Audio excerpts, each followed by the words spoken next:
Salut tout le monde, j'espère que vous allez bien. Bienvenue dans cette nouvelle vidéo qui sera plutôt courte puisqu'aujourd'hui je vais vous parler d'Automnal, un comics édité par 404 Comics qui sortira le 20 octobre au prix de 19,90 € pour un contenu de 232 pages découpé en 8 chapitres.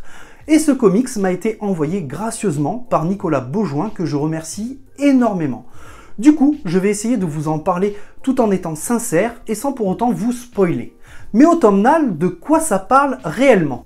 Kat Somerville vit à Chicago et est maman de la petite Sibylle, 7 ans, qu'elle élève seule. Nous commençons ce comics avec Kat, qui est convoquée par la directrice de l'école de sa fille suite à une bagarre que Sibylle a provoquée. Après une réunion qui tournera mal, Kat recevra un appel téléphonique lui apprenant le décès de sa mère, Trudy Somerville, et que sa maison lui revient donc. Rien ne les retenant plus à Chicago, Kat décide donc de partir avec sa fille pour assister aux funérailles de sa mère. De retour à Comfort Notch pour espérer y trouver une vie plus stable, Kat devra faire face à son passé et découvrira que la vie n'est pas un long fleuve tranquille à Comfort Notch. Dès les premières pages, on nous annonce que le lecteur assistera au phénomène singulier de modification, de transmutation même, qui aura fait de Kat une mère, et que nous pourrons observer l'apparition lente de ce cordon maternel tout au long du récit. Et c'est vrai, là-dessus on ne m'a absolument pas menti. Tout au long de l'histoire, j'ai pu voir se mettre en place un puzzle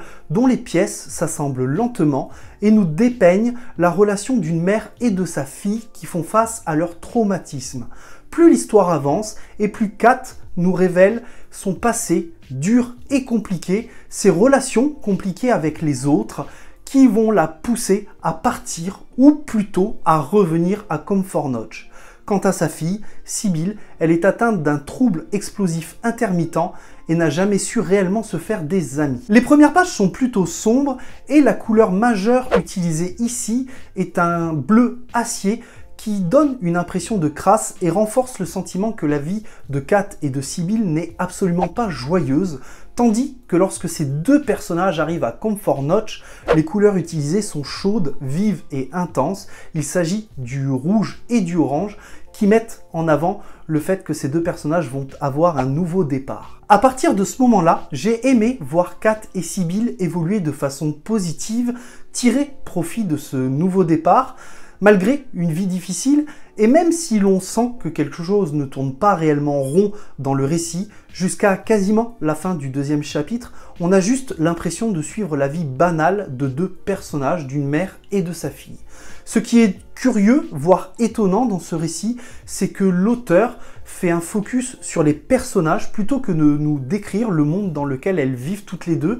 Et j'avoue que pour le coup, eh bien, le travail sur la psychologie des personnages est assez fort, impactant et présent. Le surnaturel commence à arriver petit à petit par des allusions, puis par une comptine qui pourrait être vue comme un clin d'œil à la comptine de Freddy Krueger notamment, et la pression monte doucement, nous faisant part de vérités différentes sur les maux qui rongent les habitants de Comfort Notch. Les secrets, les révélations arrivent de façon plutôt naturelle, même si selon moi, la fin est bien trop rapide et coupe un petit peu avec tout ce qui a été construit dans les chapitres précédents pour nous révéler une fin plutôt sympathique, on va pas se mentir. Les dessins sont plutôt sympas, même si j'ai pu apercevoir quelques détails qui m'ont choqué, notamment comme des expressions faciales qui ne correspondaient pas forcément à la situation, mais ces mêmes dessins sont surtout magnifiés par les couleurs qui collent parfaitement avec l'ambiance du récit. Pour conclure, je dirais que ce récit n'est pas un comics d'horreur,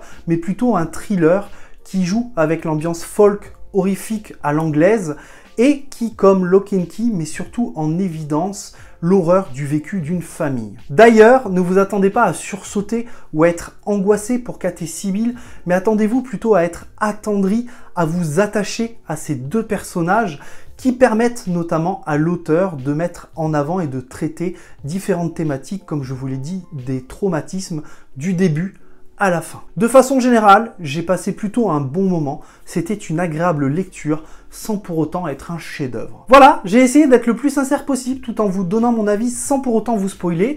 N'hésitez pas à me dire si cette vidéo vous a permis de vous décider à acheter Autumnal ou non. Et si vous avez regardé cette vidéo après votre lecture, eh bien n'hésitez pas à me donner votre avis en commentaire, cela m'intéresse forcément. Si cette vidéo vous a plu, n'hésitez pas à la liker et à la partager. Et si vous le souhaitez, vous pouvez me soutenir en vous abonnant à la chaîne, cela me fera extrêmement plaisir. En attendant, prenez soin de vous et n'oubliez pas, de grands comics et de grands mangas impliquent de grandes lectures.